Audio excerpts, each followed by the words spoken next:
Hi guys, अस्सलाम वालेकुम। This is सुफैया और आज मैं एक बड़े इंपॉर्टेंट मैसेज के साथ आप लोगों के पास आई हूँ। दैट्स ऑल अबाउट दुआ। दुआ लफ्ज़ ही कितना खूबसूरत है, कितनी तासीर रखता है, कितना सुकून रखता है। आप अगर किसी को बोलते हैं कि मेरे लिए दुआ कीजिएगा तो वहीं तसल्ली आपके दिल में जगह कर लेती है, आपको सुकून मिल जाता है। कोई कहता है मैंने तुम्हारे लिए दुआ की थी, परेशान नहीं हो, तो लगता है कि वो दुआ कबूल हो जाएगी। जब आप अल्लाह के आगे गिड़गिड़ा कर दुआ मांगते हैं, जब सुकून के साथ 1 to 1 बिल्कुल फोकस होकर जब दुआ मांगते हैं, तो एक जो एहसास होता है, कैसा लगता है कि वाकई में दुआ कबूल हो गई। ये क्या है, इतना खूबसूरत लफ्ज़, इतनी खूबसूरत चीज़ जो कि आपको 1 to 1 कनेक्ट कर देती है उस परवरदिगार से जो कि सब कुछ करने वाला है। मैं कोई इस्लामिक स्कॉलर नहीं हूँ, ना ही मैं कोई आलिमा हूँ कि मैं आपको इस्लामिकली चीज़ों को गाइड करूँ, लेकिन हाँ, जब कोई बात आती है, जब कोई चीज़ सोचती हूँ, जब कोई दिमाग में ऐसी चीज़ आती है जो मुझे अच्छी लगती है, तो मैं सोचती हूँ कि मैं आप तमाम अपने फॉलोअर्स के साथ शेयर करूँ ताकि आप लोग भी इस चीज़ पर सोचें। जब आपसे कोई कहता है कि मेरे लिए दुआ करना, तो वो आप पर फ़र्ज़ हो जाता है। हमेशा याद रखें, उसको इग्नोर कभी भी नहीं कीजिएगा। और जब आप किसी के लिए दुआ करते हैं तो वो दुआ इससे पहले कि वो उसके लिए कबूल हो, आपके हिस्से में लिख ली जाती है as being a well wisher, कि आप किसी का भला चाहते हैं। और अल्लाह ताला को अपनी हर मखलूक से, अपनी हर क्रिएशन से प्यार है, यकीनन प्यार है। तो जब आप उसकी किसी क्रिएशन के लिए दुआ करते हैं, दुआ गो होते हैं, भला चाहते हैं, वेल विशर बनते हैं, तो फिर अल्लाह ताला आपसे खुश होकर आपको भी बहुत नवाजता है। इसका मतलब ये नहीं है कि आपने चलते फिरते किसी से मुलाकात हुई, किसी ने आपको कहा कि दुआ कीजिएगा मेरे लिए, अच्छा सही है, भूल गए। याद रखने की ज़रूरत होती है, याद रखा करें। अपनी दुआओं में ख़ास करके लोगों को याद करके दुआएं किया करें। अपने माँ बाप के लिए, अपने बच्चों के लिए, अपनी ज़ात के लिए तो हर कोई दुआ कर रहा होता है, अपने बहन भाइयों के लिए हर कोई दुआ कर रहा होता है।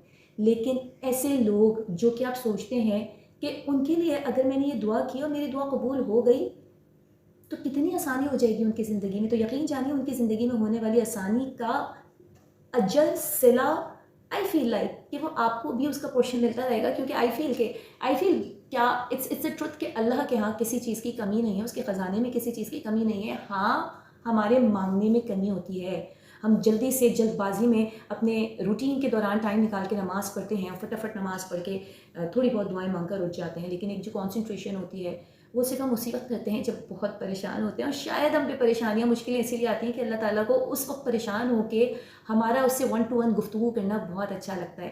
मैंने कहीं पढ़ा था कि अल्लाह ताला चाहता है कि मुझसे मांगो, गिड़गिड़ा के मांगो, रो के मांगो, मैं दूंगा। और मुझे बताएं, जो मैं सोचती हूँ कि कौन है कभी भी ज़िंदगी शुरू होने से लेकर अब तक, जहाँ तक भी आप लोग स्टार्ट करें, कोई ऐसा है जो देने में खुश हो?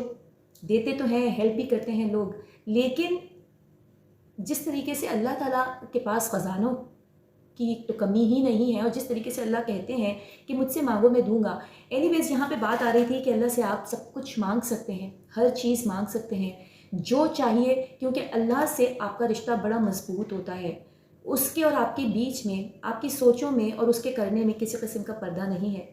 तो आप जो चाहें मांग सकते हैं, लेकिन अपने लिए ही नहीं, दूसरों के लिए भी मांगना सीखिए। क्योंकि जब आप दूसरों का भला चाहते हैं तो आपके लिए खुद भला होता है। कॉन्सेंट्रेशन के साथ जब दुआ मांगते हैं तो आई एम श्योर, मुझे पता है और आप लोगों को भी पता होगा कि उस वक्त ही फील आता है कि वो आप दुआ आपकी कबूल हो गई। तहज्जुद में नमाज़ पढ़ के जब दुआ मांगते हैं तो कितना डिफरेंट सा फील होता है। ऐसा लगता है कुछ है ही नहीं आपके और आपके परवरदिगार के बीच में, और आप जो बात कर रहे हैं वो सुन रहे हैं। इसी तरीके से जब आप एतकाफ़ में होते हैं, जब आप अल्लाह के दरबार में होते हैं, मस्जिद हरम में होते हैं, वहाँ का तो मुझे अभी तक एक्सपीरियंस नहीं हुआ, इंशाअल्लाह ताला बहुत जल्द होगा। लेकिन एतकाफ़ का मुझे पता है कि जो दुआएं मैं मांगती थी, एक फ़ील होता था कि मैं और मेरा परवरदिगार सामने हैं। इन एनीवेज़, छोटी छोटी दुआएं बड़ी मैटर करती हैं। लोगों को हमेशा अपनी अच्छी दुआओं में दुआएं होती हैं, कुछ ख़ास दुआएं होती हैं जो कि आप अगर इसके मायने समझ जाएं और किसी को दें तो बहुत मायने रखती हैं। हमेशा खुश रहो, कामयाब रहो, तुम्हारे यहाँ कभी रिस्क की कमी ना हो। किसी के दस्तरखान से खाना खाकर उठें तो इसके रिस्क में बरकत की दुआ कीजिए। किसी स्टूडेंट से मिलें, किसी बच्चे से मिलें, किसी अंडर डेवलप्ड बच्चे से मिलें जो कि परवरिश पा रहा है, तो उसको तरक्की की, कामयाबी की, बेहतरीन सेहत की दुआ दीजिए। कोई अगर तंगी में है तो उसके लिए दुआ कीजिए। जब नमाज पे बैठें, जब दुआएं मांगें तो ढेर लोगों को सोच के दुआ कीजिए। उन लड़कियों के लिए दुआ कीजिए जिनकी अभी तक शादियां नहीं हुई, उन लोगों के लिए दुआ कीजिए जिनके यहाँ औलादें नहीं हैं। नाम लेकर कीजिए, नाम नहीं पता तो अनजाने में कीजिए। उन लोगों के लिए कीजिए जो अपने ईमान पर मुस्तहकम नहीं रहते। उन लोगों के लिए कीजिए जो कि इबादत में मुस्तहकम नहीं रहते। ان لوگوں کے لیے کیجیے، ان مسلمانوں کے لیے کیجیے جو کہ تکلیف میں ہیں. اللہ تعالیٰ ان کی تکلیف اسی وقت ختم کرے گا جب کہ لکھی ہوگی. حضرت علی سے کسی نے پوچھا تھا کہ اگر قسمت پر ہی سب کچھ منحصر ہے تو دعا مانگنے کا کیا فائدہ، جو قسمت میں لکھا ہے وہی ہو جائے گا. تو حضرت علی نے جواب دیا، حضرت علی کرم اللہ وجہ نے جواب دیا کہ کیا پتہ کہ یہ چیز جو تم مانگ رہے ہو وہ قسمت میں دعا مانگنے کے بعد ہی ملنا لکھی ہو. سو دعا از ویری امپورٹنٹ. مجھے اپنی خاص دعا میں یاد رکھیے گا. ابھی کے لیے اجازت دیجیے. اللہ حافظ.